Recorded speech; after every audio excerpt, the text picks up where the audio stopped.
എല്ലാവർക്കും നമസ്കാരം.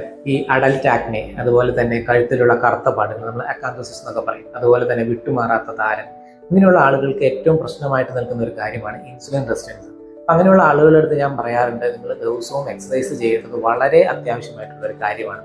അപ്പൊ അവർ ചോദിക്കും, ഡോക്ടർ ഏത് തരത്തിലുള്ള എക്സസൈസ് ആണ് ചെയ്യേണ്ടത്? നമ്മൾ നടക്കുകയാണോ, അതുപോലെ തന്നെ ഓടുന്നതാണോ, സൈക്ലിംഗ് ആണോ, അതോ ജിമ്മിൽ പോകുന്നതാണോ?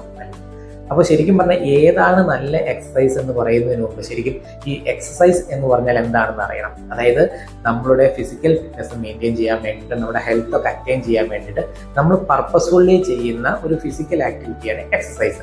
ഇനി ഒരു നല്ല എക്സസൈസ് എന്ന് പറഞ്ഞു കഴിഞ്ഞാൽ ഞാൻ മുമ്പ് പറഞ്ഞ ആ ഒരു കാര്യത്തോടൊപ്പം തന്നെ റിപ്പീറ്റബിലിറ്റി, അതുപോലെ തന്നെ സസ്റ്റൈനബിലിറ്റി വിത്തൗട്ട് ഇഞ്ചുറി, അതായത് ഇഞ്ചുറി ഇല്ലാതെ നമുക്ക് സസ്റ്റെയിൻ ചെയ്യാൻ പറ്റുന്നതും റിപ്പീറ്റ് ചെയ്യാൻ പറ്റുന്നതുമായിട്ടുള്ള ഒരു ഫിസിക്കൽ ആക്ടിവിറ്റിയാണ് ഒരു നല്ല എക്സസൈസ് എന്ന് പറയുന്നത്. അപ്പോൾ ഓരോരുത്തരിലും ഇത് വ്യത്യസ്തപ്പെട്ടിരിക്കും. നമുക്കത് ഓരോന്നും പരിശോധിക്കാം. ഏറ്റവും ആദ്യം വാക്കിംഗ് നടക്കുക എന്നുള്ളത് 4 km/h സ്പീഡിൽ നടക്കുക എന്നുള്ളതാണ് ഏറ്റവും നല്ലത്. ഇതിന്റെ ഒരു കാലറി ബേണിംഗ് നോക്കിക്കഴിഞ്ഞാൽ ഏകദേശം 150-നും 200-നും ഇടയ്ക്ക് കാലറീസ് ആണ് പെർ 30 മിനിറ്റ് ബേൺ ചെയ്യുന്നത്. ഇതിന്റെ ഗുണങ്ങൾ നമ്മൾ നോക്കിക്കഴിഞ്ഞാൽ ഇതാണ് ഏറ്റവും കമ്പാരിറ്റീവ്ലി ഏറ്റവും ഈസി ആയിട്ട് ചെയ്യാവുന്ന എക്സസൈസ്. ഒരു ബിഗിനറെ സംബന്ധിച്ചത് ഏറ്റവും ഈസി ആയിട്ട് ചെയ്യാവുന്ന എക്സസൈസ് ആണ്. അത്യാവശ്യം കാർഡിയാക് ഔട്ട്പുട്ട് കൂട്ടും, അതുപോലെ തന്നെ ഇതിന്റെ സസ്റ്റൈനബിലിറ്റി കൂടുതലാണ്. നമുക്ക് അരമണിക്കൂറല്ല, നമുക്ക് 1 മണിക്കൂർ വരെ കണ്ടിന്യൂസ് ആയിട്ട് നടക്കാനായിട്ട് സാധിക്കും.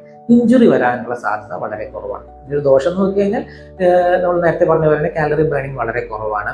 അതുപോലെ തന്നെ സ്റ്റാമിന, അതായത് നമുക്കൊരു സ്റ്റാമിന അറ്റൈൻ ചെയ്യാനായിട്ട് വാക്കിംഗ് ചെയ്തിട്ട് കാര്യമില്ല. അപ്പം നമുക്ക് ഒരു ഫുട്ബോൾ ടൂർണമെന്റ് അതിനുവേണ്ടി സ്റ്റാമിന അറ്റൈൻ ചെയ്യണം, അതിന് വേണ്ടി നമ്മൾ ദിവസവും രാവിലെ നടന്നതുകൊണ്ട് കാര്യമില്ല.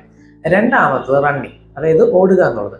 8 km/h മെയിൻറ്റെയിൻ ചെയ്ത് ഓടുക എന്നുള്ളതാണ് ഏറ്റവും നല്ലത്. ഇതിന്റെ ഒരു കാലറി ബേണിംഗ് നോക്കി കഴിഞ്ഞാൽ ഏകദേശം 350 മുതൽ 400 കിലോ കാലറീസ് ആണ് പെർ 30 മിനിറ്റ് മെയിൻറ്റെയിൻ ചെയ്യുന്നത്. ഇതിന്റെ ഗുണങ്ങൾ നോക്കിക്കഴിഞ്ഞ് കഴിഞ്ഞാൽ ശരിക്കും ഏറ്റവും കൂടുതൽ കാലറീസ് ഏറ്റവും കുറഞ്ഞ സമയം കൊണ്ട് ബേൺ ചെയ്യുന്നത് നമ്മുടെ റണ്ണിങ് തന്നെയാണ്. ഇതിനോടൊപ്പം തന്നെ നമ്മുടെ സ്റ്റാമിന കൂട്ടും, വൈറ്റൽ കപ്പാസിറ്റി കൂട്ടും, അതുപോലെ തന്നെ ഹൃദയത്തിന്റെ ഔട്ട്പുട്ട് അത്യാവശ്യം കൂടുതലായതുകൊണ്ട് തന്നെ ഹൃദയാരോഗ്യത്തിന് നല്ലതാണ്. അതുപോലെ തന്നെ മസിൽസ്, നമ്മൾ പ്രത്യേകിച്ച് കാഫ് മസിൽസും കോട്ടസും മസിൽസും ഒക്കെ സ്ട്രെങ്തൻ ചെയ്യാനായിട്ട് നല്ലതാണ്.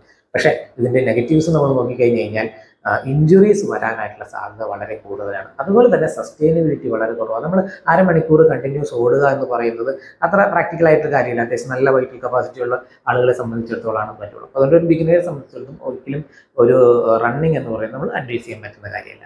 അടുത്തത് സൈക്ലിംഗ്. ഏകദേശം 16 km/h മെയിൻറ്റെയിൻ ചെയ്യുക എന്നുള്ളതാണ് ഏറ്റവും നല്ലൊരു സ്പീഡ്. ഇതിൻ്റെ ഒരു കാലറി ബേണിംഗ് നമ്മൾ നോക്കിക്കഴിഞ്ഞാൽ ഏകദേശം 250 മുതൽ 300 കിലോ കാലറീസ് പെർ 30 മിനിറ്റ് ആണ് ഇത് ബേൺ ചെയ്യുന്നത്. ഇതിന്റെ ഗുണങ്ങൾ നോക്കിക്കഴിഞ്ഞ് കഴിഞ്ഞാൽ ഇതിന്റെ സസ്റ്റൈനബിലിറ്റി കൂടുതലാണ്. നമുക്ക് കൂടുതൽ സസ്റ്റെയിൻ ചെയ്ത് ഇത് കൊണ്ടുനടക്കാനായിട്ട് സാധിക്കും. അതുപോലെ ഇഞ്ചുറി വരാനുള്ള സാധ്യത വളരെ കുറവാണ്. അത്യാവശ്യം ഒരു മോഡറേറ്റ് ലെവലിൽ ഹൃദയത്തിന് ഒരു ലോഡ് കൊടുക്കുന്നതുകൊണ്ട് തന്നെ ഹൃദയാരോഗ്യത്തിന് നല്ലതാണ്. ഇതിന്റെ നെഗറ്റീവ്സ് നമ്മൾ നോക്കിക്കഴിഞ്ഞ് കഴിഞ്ഞാൽ ഒന്നാമത് നമുക്ക് സൈക്കിൾ ചെയ്യാനായിട്ട്, അത് ഒന്നാമത്തെ കാര്യം. രണ്ടാമത് നോക്കിക്കഴിഞ്ഞാൽ നമ്മുടെ ഒരു പോസ്റ്റർ മെയിൻറ്റെയിൻ ചെയ്യുന്നത് കറക്റ്റ് അല്ലെങ്കിൽ നമുക്ക് നടുവേദന വരാനായിട്ടുള്ളൊരു സാധ്യത കൂടുതലാണ്, പ്രത്യേകിച്ച് കുറച്ച് ഓവർ വെയിറ്റ് ഒക്കെ ഉള്ളവരെ സംബന്ധിച്ചിടത്തോളം. മറ്റൊരു കാര്യം എന്ന് പറയുന്നത് നമ്മുടെ അപ്പർ ബോഡിക്ക് ഇതിന്റെ ആക്ടിവിറ്റി വളരെ കുറവാണ്. നമ്മൾ സൈക്കിൾ ചെയ്യുമ്പോൾ അതേസമയം നടക്കുമ്പോഴും ഓടുമ്പോഴൊക്കെ നമ്മൾ കൈ വീശിയാണ് നടക്കുന്നത് എന്നുള്ളത് കൊണ്ട് തന്നെ നമ്മുടെ കൈയുടെ മസിൽസിനൊക്കെ ഒരു ആക്ടിവിറ്റി ഉണ്ട്. പക്ഷേ സൈക്കിളിനെ സംബന്ധിച്ചിടത്തോളം അതില്ല. ഇനി നമ്മൾ ജിമ്മിന്റെ കാര്യം നോക്കിക്കഴിഞ്ഞാൽ ജിമ്മിൽ നമ്മൾ ഈ മുമ്പ് പറഞ്ഞ എല്ലാ കാർഡിയാക് എക്സസൈസും ഒരു ക്ലോസ്ഡ് എൻവയോൺമെന്റിൽ നമുക്ക് ചെയ്യാനായിട്ട് സാധിക്കും. ഇപ്പം ട്രെഡ്മില്ലിൽ നമുക്ക് റൺ ചെയ്യാം, വാക്ക് ചെയ്യാം, അതുപോലെ സൈക്ലിംഗ് ചെയ്യാം. പക്ഷേ ഈ കാർഡിയാക് അല്ലെങ്കിൽ എയറോബിക് എക്സസൈസ് എപ്പോഴും ഒരു ഓപ്പൺ എൻവയോൺമെന്റിൽ ചെയ്യുന്നതാണ് ഗുണം കൂടുതൽ. പക്ഷേ ജിമ്മിന്റെ ഒരു ആഡഡ് അഡ്വാൻറ്റേജ് എന്ന് പറഞ്ഞാൽ നമുക്ക് വെയിറ്റ് ട്രെയിനിങ് കൂടി ഇതിന്റെ ഒപ്പം ചെയ്യാനായിട്ട് സാധിക്കും. ശരിക്കും ഈ കാർഡിയാക് എക്സസൈസും വെയിറ്റ് ട്രെയിനിങ് തമ്മിലുള്ള ഒരു വ്യത്യാസം ഞാൻ ഓൾറെഡി ഒരു വീഡിയോ ചെയ്തിട്ടുണ്ട്. അത് നമ്മുടെ പേജിലും അതുപോലെ തന്നെ യൂട്യൂബ് ചാനലിലൊക്കെ കിടക്കുന്നുണ്ട്. അപ്പോൾ ചുരുക്കി പറഞ്ഞു കഴിഞ്ഞാൽ നിങ്ങളുടെ പ്രായം കുറവാണ്, 30s നിൽക്കുകയാണ്, അത്യാവശ്യം നിങ്ങൾക്ക് വൈറ്റൽ കപ്പാസിറ്റി ഉണ്ട്, നിങ്ങൾക്ക് ഒരു ഓവർ വെയിറ്റ് ഇല്ല, അങ്ങനെയെങ്കിൽ തീർച്ചയായിട്ടും നിങ്ങൾക്ക് ഒരു റണ്ണിങ് തന്നെയായിരിക്കും നല്ലത്. അതേസമയം നിങ്ങളൊരു 40s നമുക്ക് അത്യാവശ്യം ഓവർ വെയിറ്റ് ഉണ്ട്, എന്നാൽ നിങ്ങൾക്ക് നടുവിൻ്റെ പ്രശ്നങ്ങളൊന്നും ഇല്ലെങ്കിൽ എപ്പോഴും സൈക്ലിംഗ് തന്നെയാണ്. സൈക്ലിംഗ് ഒരു ബെസ്റ്റ് എക്സസൈസ് ആണ്.